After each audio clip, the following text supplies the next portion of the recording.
फिर कहता हूँ मैं, सामाजिक बनना मतलब क्या है? सामाजिक बनने का मतलब क्या है? सामाजिक बनने का मतलब ये है कि हमारा बर्तन गंदा है, उसको अंदर से साफ नहीं करोगे और उसमें दूध या घी या कुछ ऐसा सामान रखोगे तो वो खराब हो जाएगा। जब सफाई नहीं है बर्तन, समाज रूपी साबुन से ही बर्तन साफ होगा, जब जाके उसमें शास्त्र रूपी घी सार जब रखने का नंबर आएगा। जब तक वो समाज रूपी साबुन से साफ नहीं है तब तक मैं दावा करता हूँ कि उसका कोई अधिकार नहीं बनता किसी भी धर्मशास्त्र को पढ़ना, लिखना, जोड़ना मुनासिब ही नहीं है। एक मनुष्य या मानव और मानवता और मनुष्यता, एक और एकता, अंतर है ना? हाँ, तो मुख्य धर्म का मैं शास्त्र से बोल रहा हूँ, बना के नहीं कह रहा। मैं बहुत छोटा हूँ, मैं तो मेरे से बड़े बड़े परम संत पढ़े हैं हमारे यहाँ। मालिक हमें तो यही शरीर देना जिससे हम तेरी दोबारा इबादत कर सकें या हम तेरी पूजा कर सकें, तेरा भजन कर सकें और तेरे सहारे से अच्छे कर्म कर सकें। कभी भी ये मेरा सबसे आह्वान है, किसी दूसरे धर्म को गलत मत बताओ और अपना धर्म सर्वश्रेष्ठ है। अपना धर्म सर्वश्रेष्ठ है, लेकिन दूसरे धर्म को गलत कहना मेरा कोई अधिकार नहीं। नमस्कार दोस्तों, जनता की आवाज़ में आप सभी का स्वागत है। मैं कन्हैया शर्मा। संतों की सीरीज़ में एक बार फिर मैं आपके सामने हाजिर हूं और मैं कोशिश कर रहा हूं आज जिन संत के दर्शन करवा रहा हूं उनका ज्ञान देखकर अद्भुत ज्ञान है और अद्भुत भक्ति है और कह रहे हैं गाँववासी एकदम भजनानंदी है। उनका ज्ञान देख के मुझे एक हृदय से गदगद हो रहा हूँ। आपको ये उनके महाराज जी की सत्संग किस प्रकार लगे मुझे एक बार ज़रूर बताना, वीडियो अंत तक ज़रूर देखना। अभी तक चैनल को सब्सक्राइब नहीं किया कर देना। अब चलते हैं महाराज जी की सत्संग लेने। तो इनका भाव है मुझे बहुत अच्छा लगा। साथियों, जैसे कि ये किसान परिवार के होते हुए भी हमारे संतों के दर्शन के लिए हमारे साथ ट्रैक्टर लेके चल रहे हैं, जैसे आप देख पा रहे हो। एक बार दिखाना, इनके लिए एक बार धन्यवाद कह रहे हैं गाँव वासियों के लिए। तो महाराज जी मेरी तरफ से और देखने वाले सभी दर्शकों की तरफ से आपके चरणों में दंडवत प्रणाम कर रहा हूं। बिल्कुल बिल्कुल, बने रहो, आशीर्वाद। सत्संग का दो व्यक्तियों का होना अनिवार्य है और श्रोता और वक्ता वो दो प्रकार के होते हैं। किसी भी धर्म के बारे में सत्संग द्वारा जागरूक करना हमारे संत फकीरों की अहम भूमिका सदा से रही है और होनी भी चाहिए और आगे भी रहेगी और आज भी है। तो मैं आपसे ये कहना चाहता हूँ कि सत्संग के तौर पे आप मुझसे हमारे सनातन धर्म के ग्रंथों के बारे में, समाज के बारे में आप कोई प्रश्न हल्के से भारी तक जैसा भी मेरे में ज्ञान है आप कर सकते हैं। मैं उसके बारे में आपसे थोड़ी वार्तालाप करूँगा। महाराज जी, अगर आपसे कोई प्रश्न करना नहीं आता तो आप बताइए, मैं समाज की बात करूं या शास्त्र की बात करूं? महाराज, समाज को किस प्रकार हम धर्म का प्रतीक जोड़ सकते हैं या किस प्रकार उनको जोड़ना चाहिए? अच्छा, जब आप समाज को लेकर चल रहे हैं, समाज एक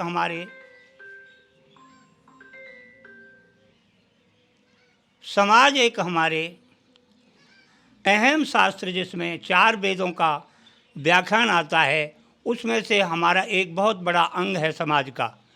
समाज में और शास्त्र में और शास्त्र में और समाज में कोई भिन्नता नहीं है। वो एक दूसरे में इस तरह लिपटे रहते हैं जैसे कोई एक वृक्ष पे अमरबेल नाम की एक जड़ी लटकी रहती है। आप उनकी भिन्नता नहीं कर सकते। लेकिन समाज के बारे में मैं कहूँ, शास्त्र से तो, सनातन से तो जब जुड़ेगा वो व्यक्ति, पहले उसको सामाजिक बनना बहुत ज़रूरी है। समाज में हमारे में कोई उंगली नहीं उठनी चाहिए कि जो समाज के प्रति यानी कोई काम खराब हो।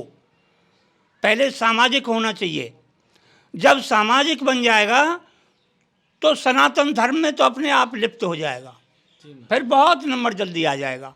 जब तक वो व्यक्ति इस धरती पे किसी भी जाति धर्म का है, अगर वो सामाजिक नहीं है तो वो अपने धर्म के माने हुए शास्त्रों में यानी अपने धर्म के, जैसे हमारा सनातन धर्म है, उसमें लिप्त नहीं हो सकता। पहले सामाजिक होना बहुत ज़रूरी है। जैसे हमारी समाज में सबसे पहले आता है घर, और घर में जो हमारी समाज के अंतर्गत जो नियम बताए हैं माता पिता के, भाई के, गृहिणी के, उनको औपचारिकता से वो थोड़ा थोड़ा पूरा करें। उसके बाद आता है खान पान। आप ये देखें, आप पढ़े लिखे हैं, समाज के हैं, तो क्या हमारा खान पान सात्विकी है? मनुष्यता एक हमारा मुख्य धर्म माना जाता है। मनुष्यता मुख्य धर्म माना जाता है। किसी को दान करना, किसी को पानी पिलाना, किसी को भोजन कराना, किसी को पटक लगे उठाना, किसी को छाया में बिठाना, ये तो पेड़ जैसी शाखा हैं, ये तो धर्म की शाखा हैं। लेकिन तनारूपी जो धर्म है वो हमारी मानवता है। ऐसा हमारे पंचम खंड शांति पर्व में महाभारत में श्री कृष्ण से भीष्म पितामह ने सरसैया पर शयन करते हुए कहा। उन्होंने पूछा था कि महाराज धर्म क्या है? किसी भूखे को भोजन करा दिया, धर्म हो गया। पैसे को पानी पिला दिया, धर्म हो गया। कोई धूप में पड़ा है, छाया में डाल दिया, धर्म हो गया। किसी अंधे को रास्ता बता दिया उंगली पकड़ के, धर्म हो गया। अरे ये तो अनेकों धर्म हो गए, और धर्म तो एक है। तो वो धर्म कौन सा है? तो भीष्म पितामह ने सरसैया पर शयन करते हुए कहा, त्रिलोकीनाथ, आपको तो मैं कभी नहीं पा सकता, मैं आपका खुद इंतजार करता हूँ।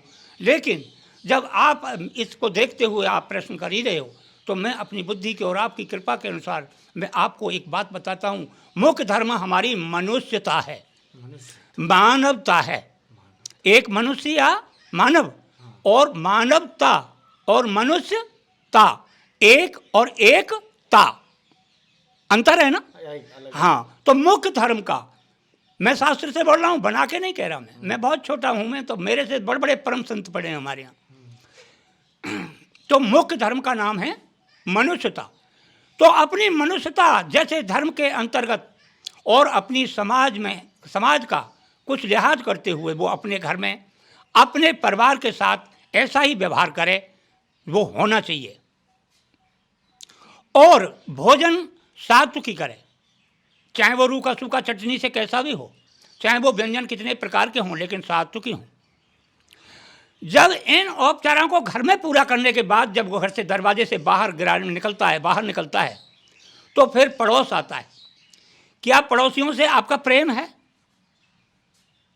हाँ है, तो हम समाज में चल रहे हैं। फिर पड़ोसी को छोड़ के गए हम गांव में, क्या गांववासियों से हमने जन्म लिया है, जिन भाइयों के साथ में खेल कूद किया है अभी तक, क्या उनसे प्रेम है? क्या वो हमारी और हम उनकी बात मानते हैं? एक दूसरे की इज्जत करते हैं? क्या है? पूरा है, कोई बात नहीं। तो हम समाजी हैं। जब पूर्णतः हमारी समाज परिपक्व हो जाए, फिर उसके बाद देखना चाहिए कि मानवता जैसे धर्म में धारण करने पर हमें क्या करना चाहिए। क्या हमें किसी को टुकड़ा भी देना चाहिए? क्या किसी की रक्षा भी करनी चाहिए? क्या किसी को इन आंखों से देखना भी चाहिए? क्या हाल है भैया तुम्हारा, पूछना भी चाहिए। तो हम चलते हैं, कहाँ चलते हैं? अब आया संतों का नंबर, जबकि वो गृहस्थ आश्रम सबसे बड़ा आश्रम है। संत के जो वेशभूषा है, शरीर धारण की वो बैठा है, ये गृहस्थ की ही केला जैसी गुड़िया है। मैं उसको नमन करता हूँ, उस गृहस्थ को नमन करता हूँ। तो अब चलते हैं संतों के पास। संतों के पास क्या मिलता है? सिर्फ इतना ही मिलता है और कुछ नहीं। समाज में तो हमारे समाज के नियम पूरे किए जाते हैं, लेकिन अब संतों के पास तो केवल एक ही मार्ग बनता है। कौन सा? कि नरक से बचाना, स्वर्ग में बिठाना और जीव का कल्याण करना। संतों के पास सिर्फ और सिर्फ यही एक रास्ता है मात्र, जीव का कल्याण करना और जिसे कहते हैं नरक से बचा के स्वर्ग का वासी करना। कल्याण में और स्वर्गवास में अंतर है, अंतर है। कल्याणकारी जीव जो होगा, वो कहते हैं हमारे परम संत, वो लौट के कभी भी किसी योनि में इस पृथ्वी पे नहीं आता, उसका कल्याण हो जाता है। और जो स्वर्ग का वासी होता है वो देवगण स्वरूप होता है, जैसे देवलोक। देवलोक में जब हमारे कर्म जब पूरे हो जाते हैं तो संत वाणी कहती है कि जब कर्म क्षीण हो जाते हैं तो दोबारा फिर वो भी ऐसी को आह्वान करते हैं कि मालिक हमें तू यही शरीर देना जिससे हम तेरी दोबारा इबादत कर सकें या हम तेरी पूजा कर सकें, तेरा भजन कर सकें और तेरे सहारे से अच्छे कर्म कर सकें। देवलोक भी लालियत रहते हैं शरीर के, जबकि इस शरीर को पा करके मनुष्य पता नहीं क्या क्या करता है, मैं तो व्याख्या भी नहीं कर सकता। क्या क्या भक्ष्या करता है, मैं तो व्याख्या भी नहीं कर सकता। जबकि मनुष्य के खाने का, भोजन का कोई तत्व नहीं है, उसको पकड़ के बड़ी मौत से खाएगा। भोजन दूसरे का है लेकिन खुद खाएगा, भक्ष्या करेगा, खाना छोड़ देगा, भक्ष्या पाएगा। वो भूल गया, जैसे कैसे भूल गया, ऐसे भूल गया जब भेड़ के साथ में एक शेर का बच्चा और रोजाना भ्रमण करके उसी खिड़क में बैठ जाता है। उसको यही ख्याल नहीं है कि मैं शेर हूँ जंगल का, उसे ख्याल नहीं है। वो हिल गया भेड़ों के साथ में, कहता है यही परिवार है हमारा। अरे ये परिवार नहीं है, तो तेरा खाजा है, तू मांसाहारी जीव है, लेकिन तू अपने को क्यों भूल गया कि मैं जंगल का शेर हूँ। ऐसे ही इस चक्कर में पड़ करके ये भूल जाता है मैं कौन हूँ, नहीं आता इस पे। अरे मैं वही पार ब्रह्म परमात्मा तत्व स्वरूप शरीर धारण किए हूँ। राम और लक्ष्मण जैसे शरीर यही तो है, कोई और है क्या? यही शरीर है। इसी शरीर में आए थे, हाँ, मानव रूप में आए थे। तो मैं तो सबसे यही कहूँगा कि सबसे पहले सामाजिक बने और उसके बाद चाहे वो किसी भी धर्म के मानने वाले हैं, किसी भी धर्म के मानने वाले हैं, किसी मत के मानने वाले हैं, वो संतों की संगत जरूर करें। संत मत एक होता है, कभी दो नहीं होते। और कभी भी ये मेरा सबसे आह्वान है, किसी दूसरे धर्म को गलत मत बताओ और अपना धर्म सर्वश्रेष्ठ है। अपना धर्म सर्वश्रेष्ठ है, लेकिन दूसरे धर्म को गलत कहना मेरा कोई अधिकार नहीं। बस यही है, मैं अपनी वाणी को विराम देता हूँ और जो टूटे फूटे शब्द हैं महाराज जी, मैं माफ़ी चाहता हूँ। नहीं महाराज जी, जैसे आपने बात कही मैं उस बात को सहमत हूँ। जैसे कि महाराज जी से मैं सत्संग ली, मुझे बहुत परम आनंद की अनुभूति हो रही है और आपको किस प्रकार लगी मुझे ज़रूर बताना। सबसे निवेदन करूँगा, महाराज जी ने जैसे कहा पहले हमें सामाजिक बनना ज़रूरी होगा, पहले हमें सामाजिक बनना होगा।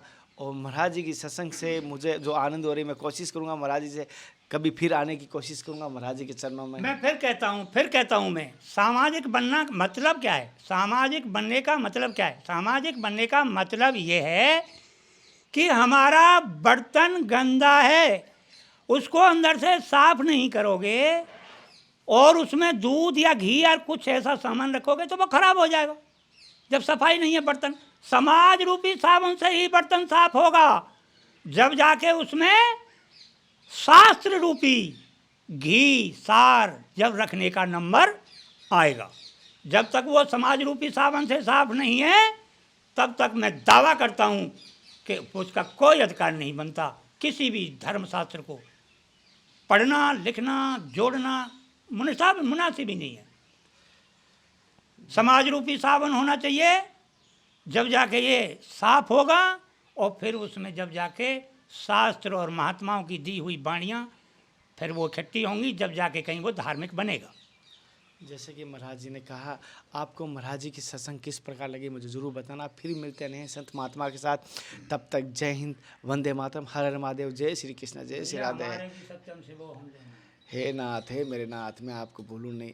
मैं अगर कहीं बीच में भावुक हो गया तो सभी मुझे माफ़ कर देना महाराज जी, गलती हो गई तो मुझे माफ़ कर देना प्लीज़, कोई गलती हो गई। तो महाराज आज कहाँ से दौड़ा है आज? मैं बीकानेर से हूँ महाराज जी। बीकानेर?